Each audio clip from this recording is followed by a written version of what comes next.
না। আমার নবী বলছেন ভাইরে আজকে আমি কাঁদছি কেন জানো? আমার দোনো নাতি খাইনি, আজকে আমি কিছু কাজ কাম খুঁজে বেড়াচ্ছি, কোথাও কাজ কাম পাবো কিনা। ওই ইহুদি বলছেন ও গো আলামিন, তুমি ভালো জায়গাতে এসেছো, আমার বাড়িতে একটা কাজ আছে। আমার নবী খুশি হয়ে গেল, আমি কাজ কাম করব। ইহুদি বলছেন ও গো আলামিন, আমার বাড়িতে হয়তো কাজটা তুমি করতে পারবে না। বলল কি কাজ? বলছেন ও গো আলামিন, তোমাকে বালতি রশ্মি দেব, আর তুমি ওই যে কুয়া থেকে পানি তুলবে, ইনারা থেকে পানি তুলবে, আর আমার ফুলের গাছে দিয়ে দেবে। তাতে কি দেবেন? বলছে একটা বালতি পানি তুললে তোমাকে 3টা খেজুর দেব। আমার নবী বলছেন আল্লাহ, আমি কষ্ট করে 10টা বালতি পানি তুলবো, 30টা খেজুর আমার দোনো নাতিকে দিব। আমার নবী বলছেন ভাই ইহুদি, দাও তোমার বালতি রশ্মি খানা আমাকে দাও। ইহুদি বাবা গো, বালতি রশ্মি আমার নবীকে দিলেন। আমার নবী কুয়ার পাশে গিয়ে দেখছেন পানি অনেক তলাতে আছে। আমার নবী আস্তে আস্তে করে একখান খেড় ভেঙে 2খান করে আজকে আমার নবী পানি তুলবে, ওই কুয়া থেকে ফুলের গাছে দিবে। ঝরঝর করে কাঁদছেন নবী। বাবা বালতি রশ্মি নামিয়ে দিয়েছেন কুয়াতে, একটা বালতি পানি তুলেছেন, আমার নবী হাতে ঘা হয়ে গেল, হাতখানা লাল লাল হয়ে গেল। আমার নবী পানি তুলতে পারেন, কিন্তু ভাবছেন আল্লাহ গো, আমার দোনো নাতি কত না কষ্ট করছে, আল্লাহ আজকে যত কষ্ট হোক না কেন আমি পানি তুলবো। বাবা আস্তে আস্তে করে 9 বালতি পানি তুলেছে। আমার নবীর মনের ধারণা, আর 1 বালতি পানি তুলবো 10টা হবে, 10-এর বিনিময়ে 30টা খেজুর নিয়ে যাব। যেমনই লাস্টেকার বালতি ডুবিয়েছে মা, অর্ধেকটা টেনেছে। এমন কি ঘটনা ঘটে গেল, যে রশ্মিতে বালতিটা বাঁধা ছিল ওই রশ্মিখানা কেমন করে ছিঁড়ে গেল, আর ওই বালতি যেন কুয়ার মধ্যে পড়ে গেল। যেমনই পড়েছে মা, ওই ইহুদির কানে শব্দ চলে গেল। ইহুদি দৌড়িয়ে চলে আসিল, গো আলামিন বলো, আমার বালতি কেন তুমি নদী কুয়াতে ফেলেছো বলো। আমার নবী বলছে ভাইরে, তোমার রশ্মি পচা ছিল তাই ছিঁড়ে পড়ে গেছে, আমাকে 5টা মিনিট সময় দাও, আমি বাড়ি যাব, আর নতুন রশ্মি নিয়ে তোমার বালতি থেকে তুলে দিব, কাঁটা রশ্মি নিয়ে আসবো, তোমার বালতিকে তুলে দিব। ওই ইহুদি আমার নবীর দুশমন, নবীর কথা শুনলো না, বাবা পার্শ্বে দাঁড়িয়ে ছিল। আমার নবী বলছে আমাকে 5টা মিনিট সময় দাও। যেমন এই কথা বলেছেন ভাই, ওই ইহুদি সঙ্গে সঙ্গে হাতখানা তুলে আমার নবীর গালে একটা এত জোরে তামাচা চালিয়ে দিল, আমার নবীর গালে যেন ওই হাত বসে গেল।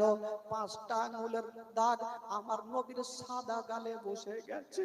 আমার নবীর হাইরে, আমার নবীর চেহারা আসমানের চন্দ্রতে দাগ আছে, আমার নবীর চেহারাতে কোনো দাগ নেই। যখনই আমার নবীর গালে তামাচা মেরেছে 5টা আঙুলের দাগ বসে গেছে, আমার নবীর গালগুলা লাল হয়ে গেছে।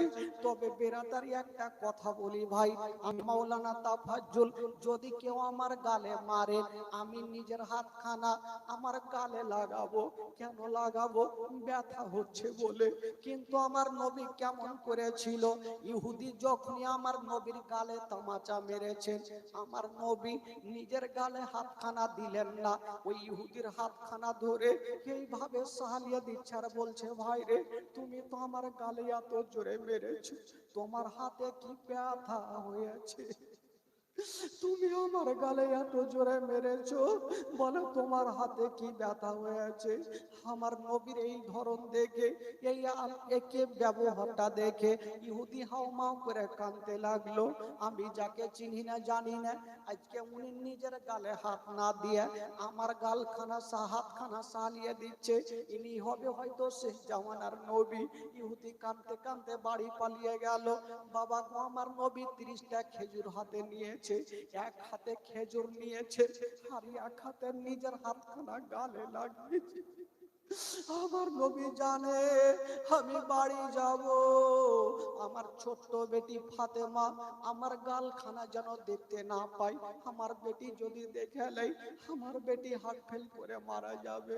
আমার নবীকে ডাক দিচ্ছেন, ফাতেমা তাড়াতাড়ি করে দরজা খুলো রে মা, আমি তোমার দোনো বেটার জন্য আজকে আমি খেজুর এনেছি রে মা। ফাতেমা দরজা খুলেছেন, দেখছেন আমার নবীর চোখ দিয়া পানি। বলছেন আব্বা গো চলে আসলেন, বলছেন হে মা খেজুর নিয়ে আসলাম, খেজুর খানা নাও।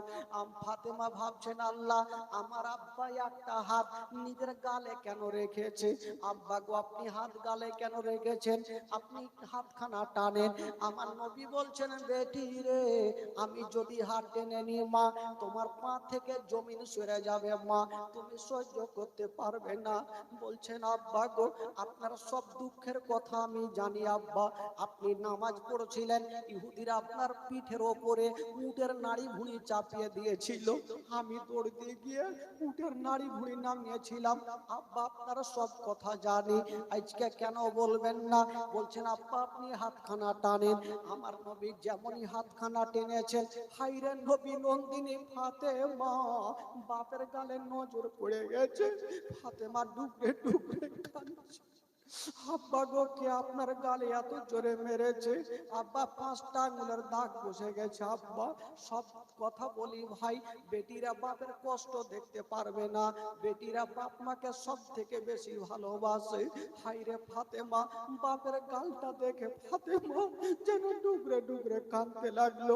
আমার নবী বলছেন বেটি কান্দিও না, আমাকে যে মেরেছে রে মা ওই লোকটা হয়তো আমাকে চিনতে পারেনি, যদি আমাকে চিনতে পারতো তবে আমার গালে তামাচা মারতো না। কথা চলছে বাপ বেটিতে, কিন্তু বেরাদার ওই দিকে কি হয়ে গেল, যে ইহুদি আমার নবীর গালে তামাচা মেরেছিল ওই ইহুদির কি হইলো, ইহুদি পালিয়ে গেছে বাড়ি, নিজের বিবির সামনে বলছে বিবি রে আজকে আমি একটা মারাত্মক ভুল করে ফেলেছি। বললো কি ভুল, বলছে আজকে আলামিনের গালে আমি তামাচা মেরেছি, 5টা আঙ্গুলের দাগ বসেছে, তবে বিবির আমি জানি আমি এত জোরে মেরেছি ওই আলামিন নিজের গালে হাতখানা দিলেন না, আমার হাতখানা সাহালিয়ে দিয়েছে। বিবিরে দেরি করো না, আমি একটা অন্যায় করে ফেলেছি, আমি কোন মোড়লের কাছে বিচার নিয়ে যাব না, একখানা হাসুয়া আমাকে দাও। বিবি ভাবছেন আল্লাহ জানি না আমার স্বামী হয়তো নিজে কি করবে জানি না, একখানা হাসুয়া দিয়েছে, ওই ইহুদি হাসুয়া খানা নিয়ে যে হাত দিয়ে আমার নবীর গালে তামাচা মেরেছিল ওই হাতখানা নিজে কেটে ফেললো, কাটা হাতখানা নিয়েছে আর বলছেন বিবি রে আমাকে নবীর দরবারে নিয়ে চলো, নবীর কাছে নিয়ে চলো, আমি আর থাকতে পারি না। ওই বিবি আমার সঙ্গে সঙ্গে আমার নবীর কাছে নিয়ে গেল, ইহুদি দৌড় দিয়ে আমার নবীর কাছে চলে গেছে। আমার নবী বলছে ভাই রে যাও, আমি তো তোমাকে ক্ষমা করে দিয়েছি। বলছেন নবী গো ইয়া রাসূলুল্লাহ আপনাকে আমি চিনতে পারিনি, আপনাকে আমি মেরেছি, তবে ইয়া রাসূলুল্লাহ আমি যে হাত দিয়ে আপনার গালে মেরেছি আমার হাতখানা আমি নিজে কেটে ফেলেছি।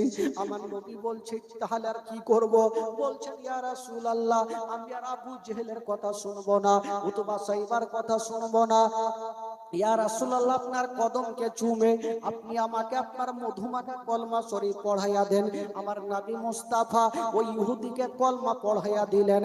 এবার ডাক দিচ্ছেন ইহুদিকে একটু কাছে আসো, ইহুদি কাটা হাতখানা নিয়ে যাচ্ছে না আমার নবীর কাছে, বাবা যেমন নিয়ে যাচ্ছে না বা ওই ইহুদি আমার নবীর কাছে যেতে নাই, আমার নবী একটু বাবা গো থুথু মোবারকা নিয়ে ইহুদির কাটা জায়গাতে লাগিয়ে দিয়েছেন, যেমনই লাগিয়ে দিয়েছেন মা ওই ইহুদির সঙ্গে সঙ্গে কাটা হাত ভালো হলো। জোরে বলুন আরো জোরে, ইহুদির কাটা হাত ভালো হয়ে গেল। বাবা গো ইহুদি বলছেন ইয়া রাসূলুল্লাহ আপনি আমাকে আপনার মধুমাখা কলমা শরীফ পড়াইয়া দেন। আমার নবী পাক রহমতের নবী সঙ্গে সঙ্গে ইহুদিকে কালেমা পড়াইয়া দিলেন, লা ইলাহা ইল্লাল্লাহ আকলা ইলাহা ইল্লাল্লাহ আকলা ইলাহা ইল্লাল্লাহ ইল্লাল্লাহ লা ইলাহা ইল্লাল্লাহ মুহাম্মাদুর রাসূলুল্লাহ সাল্লাল্লাহু আলাইহি ওয়াসাল্লাম। সুবহানাল্লাহ সুবহানাল্লাহ, আরো জোরে বলুন সুবহানাল্লাহ। আচ্ছা, আপনাদের ঘুম লাগছে নাকি ভাই? ঘুম লাগে না তো? হ্যাঁ, চোখ বড় বড় করে রাখে, ঘুমাই না ভাই, না হলে মুশকিল হবে। বেরাদার ইসলাম বন্ধুগণ, এ হচ্ছে নবীর আদর্শ। আমার নবীকে যখন কেউ কষ্ট দিয়েছেন, তো আমার নবী তার জন্য আল্লাহর কাছে রহমতের দোয়া করেছেন। জোরে বলুন সুবহানাল্লাহ, সুবহানাল্লাহ। আজকাল আমাদের মধ্যে কেউ করবে ভাই? আমাকে যদি কেউ গালি দেয়, তোর জন্য ভালো দোয়া করবো না খারাপ দোয়া করবো? ভালো জিন্দেগিতে ভালো করবো না, এমন দোয়া করবো যে তুই কাইলকাই মরে। হ্যাঁ, কিন্তু আমার নবী কেমন, আমার নবী জানে। আজ না হয় তারা আমাকে চিনতে পারেন, একদিন তো চিনতে পারবে। আমার নবী তাদের জন্য রহমতের দোয়া করতেন। কিন্তু সব থেকে নবীর দুশমন কে ছিল ভাই জানেন? আবু জেহেল। আবু জেহেলের নাম শুনেছেন তো? আচ্ছা বলুন তো, আবু জেহেল না ভালো না বদমাশ গো? কে কইছে ভালো?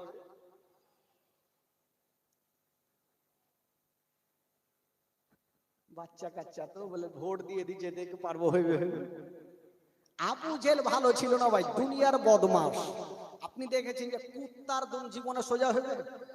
দুম বলে না, কি বলে ওটাকে আপনাদের ভাষায় কি বলে? দুম।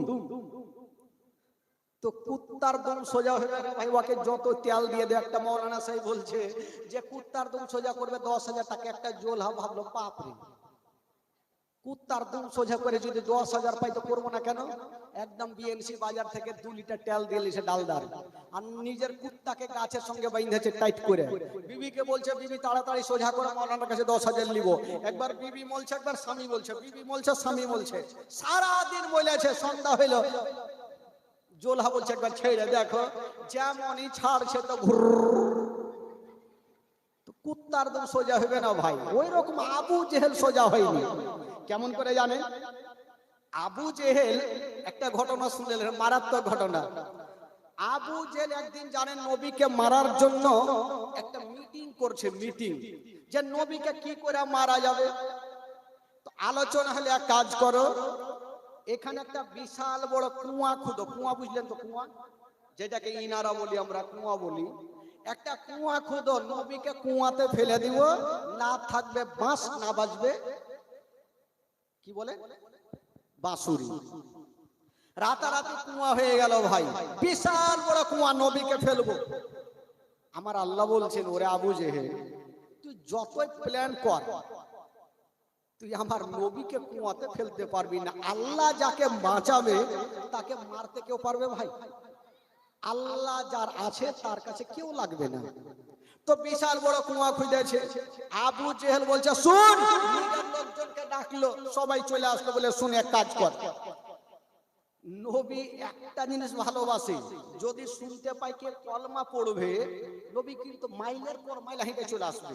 তোরা এক কাজ কর, আমি এইখানে ঘুমিয়ে থাকবো, তোরা যে বলবি নবীকে যে তোমার চাচা অসুখ হয়েছে, কলমা পড়বে, তার জন্য ডাকছে। যদি এই কথা বলে তো তাহলে নবী চলে আসবে। আর আমার কাছে এইদিকে নবীর বাড়ি আসতে নাই, কুয়া থাকবে এখানে, আর আমি থাকবো ওইখানে। হঠাৎ করে আমার কাছে আসার আগে কুয়াতে পড়ে যাবে, আর যখন পড়বে ধুলা বালি পাথর ফেলে কুয়া বন্ধ।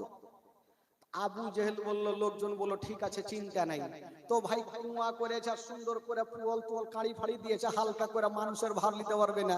আর এইখানে বিছানাতে ঘুমিয়েছে, গরমের দিনে 5-7 ঘন্টা ল্যাব গাই দিয়ে ঘুমিয়েছে। ল্যাব বুঝলেন? ল্যাব বুঝলেন? বাদিয়াতে বলে লেহেলি। তো লেহেলি গাই দিয়ে ঘুমিয়েছে গরমের দিনে, ব্রেন কাজ কি করে করবে ভাই? আর দুটা লোককে বলছে যা তোরা নবীকে ডেকা। দুটা লোক তো ছুটেছে নবীকে ডাকতে, আর এদিকে চতুর্দিকে লোকজন লুকিয়ে আছে।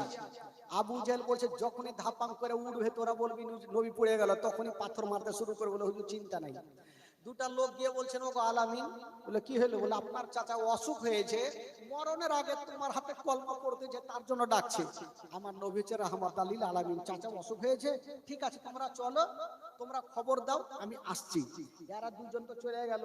আমার নবী বের হবেন, সুবহানাল্লাহ, যার দুনিয়াতে কেউ নাই তার আছে আল্লাহ। জোরে বলুন সুবহানাল্লাহ। আমার আল্লাহ বলছেন জিবরাইল দেরি করো না। আল্লাহ গো কি হলো? বলছে তাড়াতাড়ি করে যাও, আমার নবীকে জানিয়ে দাও আসলে আবু জেহেল অসুস্থ হয় নাই, আমার নবীকে কুয়াতে ফেলার জন্য ডাকতেছে।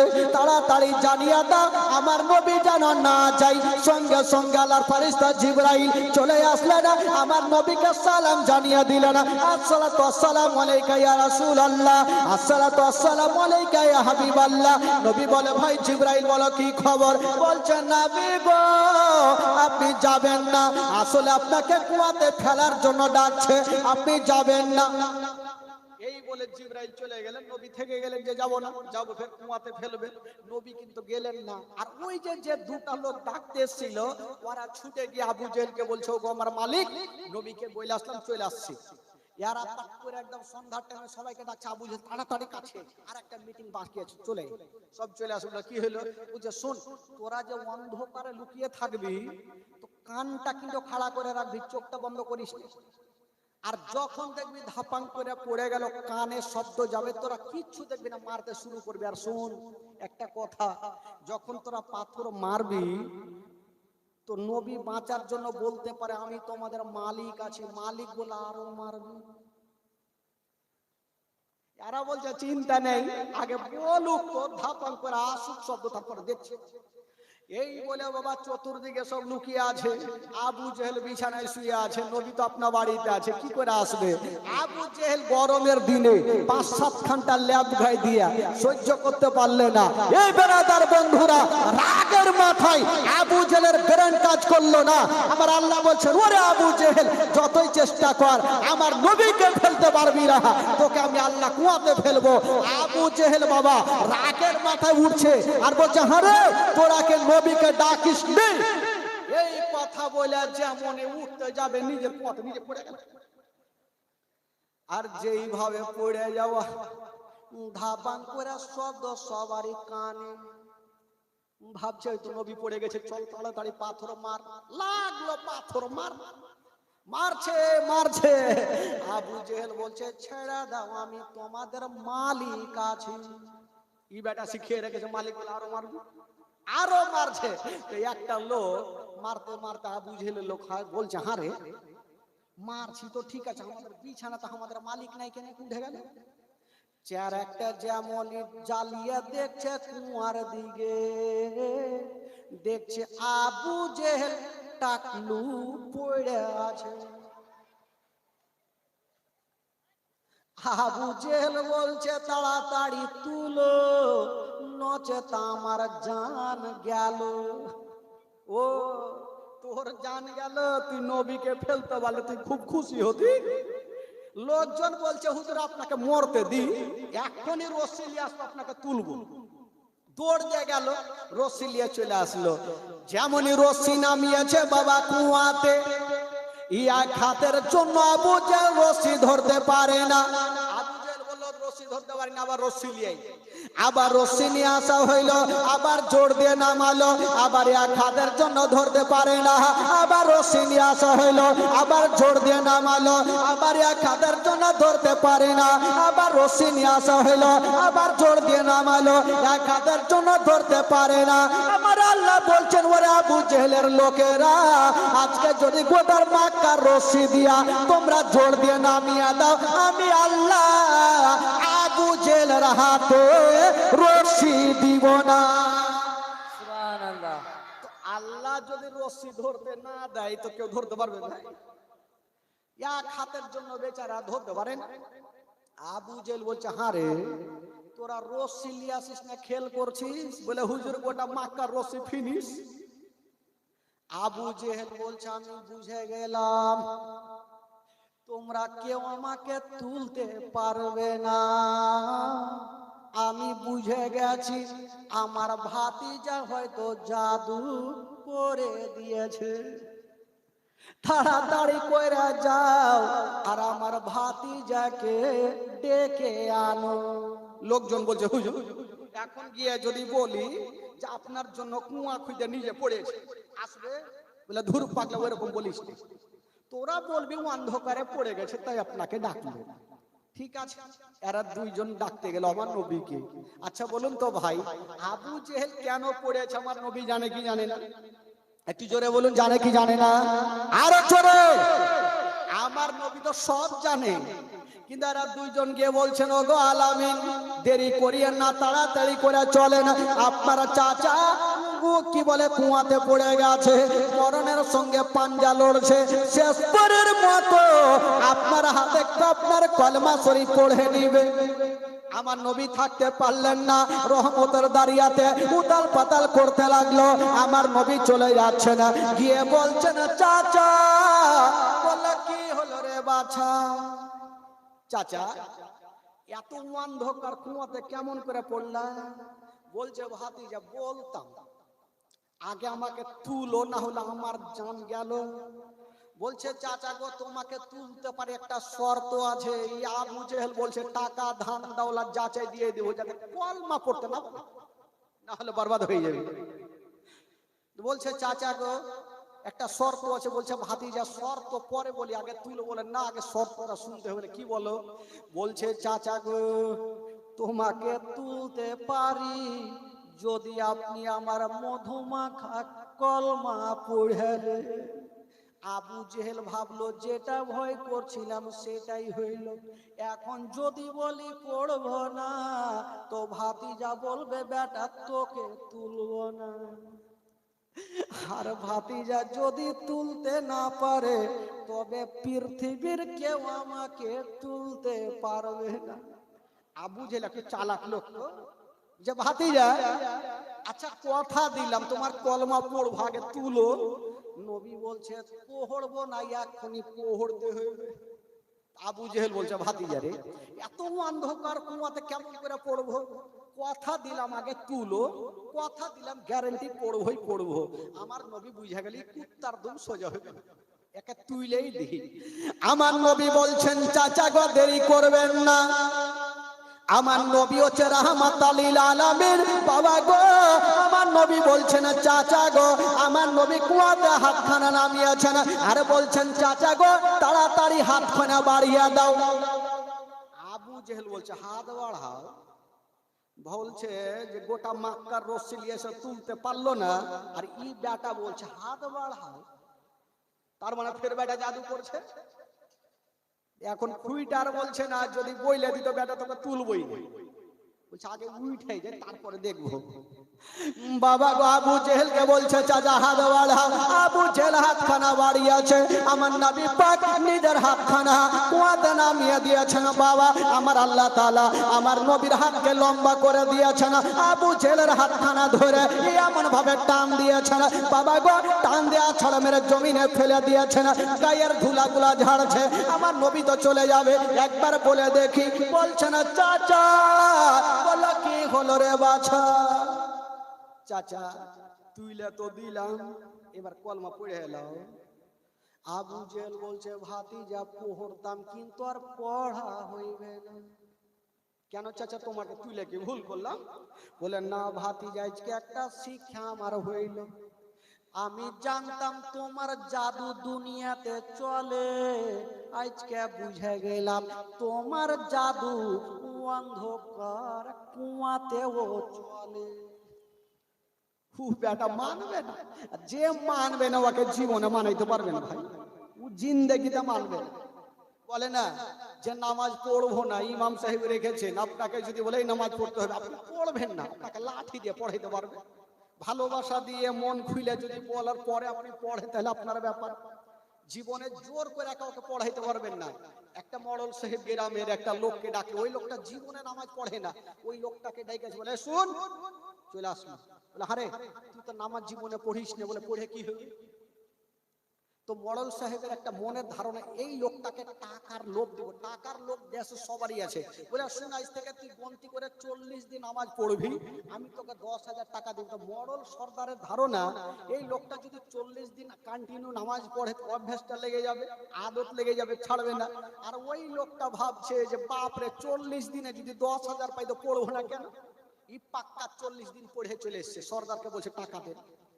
মডেল সাহেব মাথা চুলকেছে, কিসের টাকা? বলে আপনি সেদিন চায়ের দোকানে বলেছেন 40 দিন নামাজ পড়লে 10,000 টাকা, থেকে 40 দিন পুরিয়ে এসেছি। মডেল সাহেব বলছে দেখো ভাই, তোমাকে টাকার জন্য বলিনি, আমি এমনি বলেছি যাতে তুমি 40 দিন নামাজ পড়লে তোমার অভ্যাসটা লেগে যায়। ওই লোকটা বলছে আমি জানতাম আমি 40 দিন নামাজ পড়লে আপনি টাকা দেবেন না, ঠকবেন। জানা আপনাকে একটা মারাত্মক জিনিস হয়ে গেছে। ফের মডেল মাথা চুলকেছে, বেটা কি ঠকলে রে, কিট হয়ে গেছ? ওই লোকটা বলছে মডেল সাহেব আমি জানতাম আমি নামাজ পড়লে আপনি টাকা দেবেন না, ঠকবেন, এই জন্য আমি 40 দিন যে নামাজ পড়েছি একদিনও উজু করিনি। আচ্ছা বলেন তো ভাই, বিনা উজুতে নামাজ হবে? বিনা উজুতে নামাজ হবে? 40 দিন নামাজ পড়েছি একদিনও উজু করিনি। এই হচ্ছে ভাই, জোর করে কাউকে কিছু করা যাবে না। আবু জেহেল বলছে আমি পড়তাম, কিন্তু ভাতিজা আজকে আমার জানা হইল যে তোমার জাদু দুনিয়াতে চলে। আজকে আমি বুঝে গেলাম তোমার জাদু অন্ধকার কুয়াতেও চলে। এই হচ্ছে বেরাদার। তো আবু জেহেল আমার নবীকে এত কষ্ট দিয়েছেন ভাই, কিন্তু আমার নবী হচ্ছে রাহমাতুল লিল আলামিন। ইন্নাদ দীনা ইনদাল্লাহিল ইসলাম, ইসলাম ধর্ম হলো মহান ধর্ম। এই ধর্ম প্রচার করতে গিয়ে আমার নবী পাক কত অসম্মানিত হয়েছেন, কত মার খেয়েছেন, তবু নবী আমার ইসলাম প্রচার করা ছাড়েননি। জোরে বলুন সুবহানাল্লাহ। সুবহানাল্লাহ। বেরাদার বন্ধুগণ, এই করে করে আমার নবী আস্তে আস্তে করে বাড়ি যাচ্ছেন। যেমনই বাড়ি গিয়েছেন ভাই, দেখছেন আমার নবীর প্রথম বিবি খাদিজা। আপনারা শুনেছেন আমার নবীর প্রথম বিবির নাম কি গো ভাই? একটু জোরে বলুন। নবীর যখন 25 বছর বয়স ছিল, তখন খাদিজাতুল কুবরার বয়স ছিল মাত্র 25 বছর। কি বলে 40 বছর। নবীর বয়স ছিল 25 বছর আর খাদিজাতুল কুবরার বয়স ছিল 40 বছর। তো ওই খাদিজা না দুটা স্বামী হারা। প্রথমে একটা বিবাহ করলেন, দুটা সন্তান হলো, দুটা সন্তানও মারা গেল, স্বামীও মারা গেল। আবার একটা বিয়ে করলেন, আবার দুটা সন্তান হলো, দুটা সন্তানও মারা গেল, স্বামীও মারা গেল। আর এই খাদিজার দিকে চিন্তা করতে গিয়ে উনার বাবা খালিদ ইবনে ওয়ালিদ দুনিয়া ছাড়লেন। তখন খাদিজাতুল কুবরার বয়স ছিল 40 বছর, আর আবার নবীর বয়স ছিল মাত্র কয় বছর? 25 বছর। তো বলেন তো ভাই, ওই 25 বছর বয়সে খাদিজাতুল কুবরার সঙ্গে আমার নবীর বিবাহ হবে। মাশাআল্লাহ, এত সুন্দর ঘটনা ভাই পাওয়া যাবে না আজকে ইনশাআল্লাহ বলবো। তবে আসুন একবার জোরে সোরে গোটা মাজমা দুরুদে পাক করুন। আল্লাহুম্মা সাল্লি আলা সাইয়্যিদিনা মাওলানা মুহাম্মদ ওয়ালা আলি সাইয়্যিদিনা ওয়ালা আলি সাইয়্যিদিনা মুহাম্মদ। একবার মোহাব্বতে বলুন তো সুবহানাল্লাহ। গোটা মাজমা দুই হাত তুলে বলুন ইয়া রাসূলুল্লাহ। ইয়া রাসূলুল্লাহ। চাচা আপনারা লজ্জা করেন না, যদি ভাত তুলাতে গুনাহ হয় আমাকে দিয়ে। গোটা মাজমা একটা হাত তুলে বলুন তো সুবহানাল্লাহ। সুবহানাল্লাহ। বলুন ইয়া রাসূলুল্লাহ। ইয়া রাসূলুল্লাহ। মাশাআল্লাহ। একটু আপনাদের মনটা চাঙ্গা করি। তারপরে একটা মারাত্মক ঘটনা হবে যে আমার নবী 25 বছর বয়সে একটা 40 বছরের মেয়েকে কি করে বিয়ে করবে। মারাত্মক ঘটনা হবে ভাই। তবে আসুন একটু আমার সঙ্গে গোটা মাজমা পড়ুন, ঈমান তাজা হবে। মাত্র 2 মিনিট পানি খাবো, শুরু করব ভাই। একবার মোহাব্বতে বলুন সুবহানাল্লাহ। জোরে বলুন সুবহানাল্লাহ। तुम भी करके उनका चर्चा अपना दिल चमकाओ। ऊंची में ऊंचा नबी का झंडा, अजमत वाला नबी का झंडा घर घर में लहरा। ओ पुकारो या रसूल अल्लाह या। গোটা মাজমা সবাই পড়েন, যারা চেয়ারে বসে আছেন আপনারা পড়েন চাচা, লজ্জা করে না, সবাই পড়েন। পুকারো ইয়া রাসূলুল্লাহ आयो ही करके उनका चर्चा अपने दिल चमकाओ। ऊंची में ऊंचा नबी का झंडा, अजमत वाला नबी का झंडा घर घर में लहरा वो पुकारो या रसूल या हबीब अल्लाह पुकारो।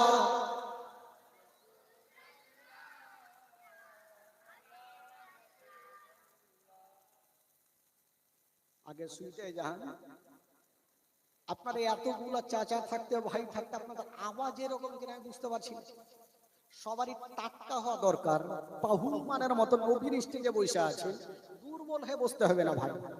গোটা মাজমা সবাই বলেন, কেউ চুপ করে থাকবেন না। পুকারো ইয়া রাসূলুল্লাহ, আরো জোরে পুকারো ইয়া রাসূল। पुरनोर है जमाना सुबह सवेरे वलादत, पुरनोर है जमाना सुबह सवेरे वलादत, पर्दा उठा है किसका सुबह सवेरे वलादत। मागे रबीउल अव्वल तेरे झलक सदके चमका दिया नशीबा,